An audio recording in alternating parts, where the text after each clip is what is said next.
Bonjour mes belles âmes de lumière, je suis Lucas H, vous le savez, bienvenue sur la chaîne de Lulu.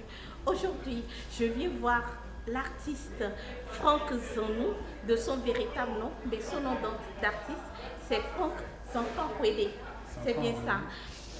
Monsieur Franck, Oui. nous sommes heureux de venir vers vous aujourd'hui. Mais dites-nous, vos œuvres sont si belles. Elles ont été intitulées L'harmonie entre la matière et et l'esprit. elles sont vraiment magnifiques.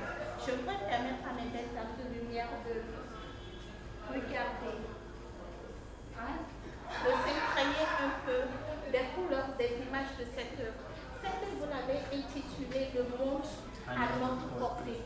Pourquoi le monde à notre portée? Le monde à notre portée, parce que là, nous voyons souvent des esprits, ces esprits-là qui sont appelés par les enfants, les esprits délaissés, les esprits abandonnés, et ces esprits qui souffrent tant qu'on voit, qu'on cohabite et qu'on fait rien pour les aider. Et du coup, c'est pas de quoi les aider qui manque. Il y a de quoi les aider. Partout dans le monde entier, cela se passe.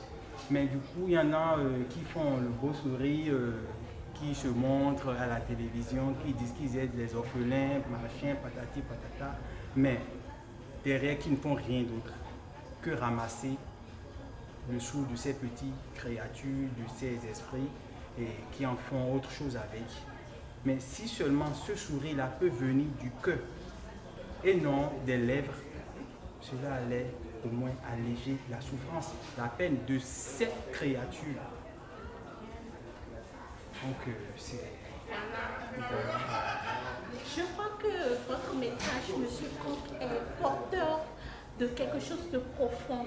C'est un message d'amour universel. Et à travers votre œuvre, vous exprimez votre envie de voir les personnes s'intéresser beaucoup plus aux enfants délaissés, des personnes porter leur aide, venir à la rescousse, des personnes, des enfants abandonnés, des enfants délaissés. Je crois que c'est tout à votre honneur. Mais dites-nous, pourquoi avez-vous choisi le nom d'artiste Zanfan Kwede? J'ai choisi le nom d'artiste des enfants Wede pour rendre hommage à ma mère qui ne vit plus aujourd'hui. Parce que de son vivant, elle disait mon enfant, tu ne seras jamais artiste, tu ne seras jamais peintre, tu ne seras jamais dessinateur de coup. Parce que je le faisais depuis mon enfance, j'ai ce talent en moi. Donc du coup, subitement, elle est décédée et nous a laissé. Je me suis dit, pour lui rendre hommage, il faut quoi? Donc je m'appelle Zanou, donc elle s'appelle l'enfant Wede.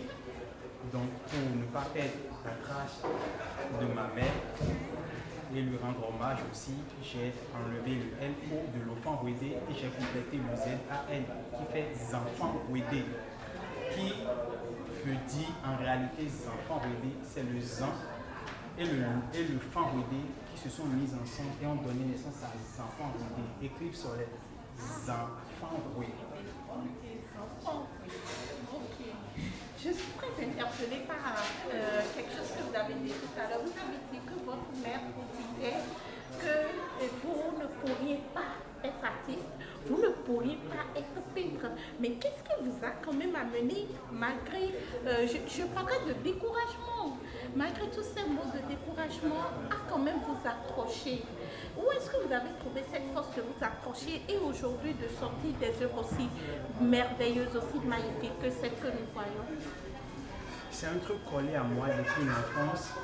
Je peignais, je dessinais un peu, je faisais des petits trucs, des cahiers de choix et autres.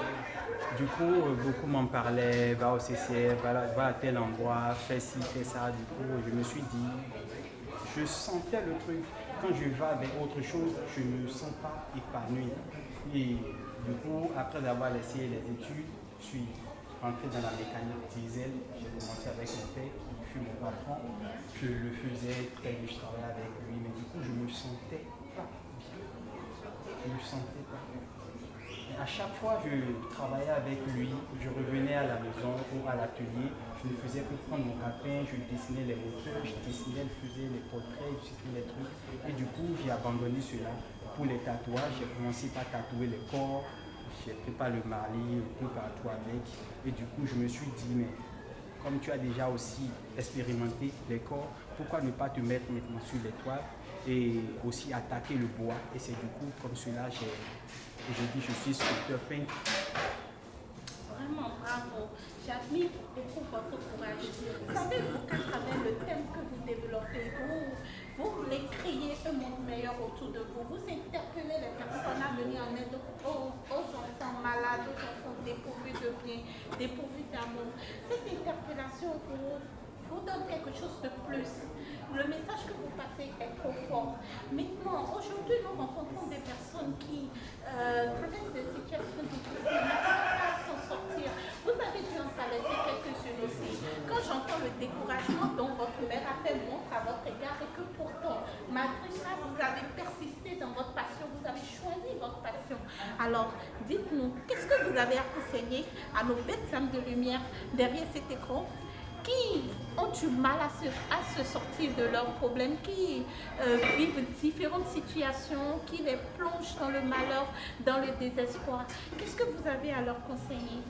Moi, ce que j'ai à leur conseiller, c'est de prendre conscience qu'on ne vit qu'une seule fois et de croire en eux, à l'être même qu'ils sont, de croire en la vie qu'ils sont et de persévérer, de poursuivre, de battre le fait fort, même dans la souffrance, dans la douleur, dans ce que la colère ou dans la tristesse, de ne jamais baisser les bras, de toujours frapper le fer quand il est chaud.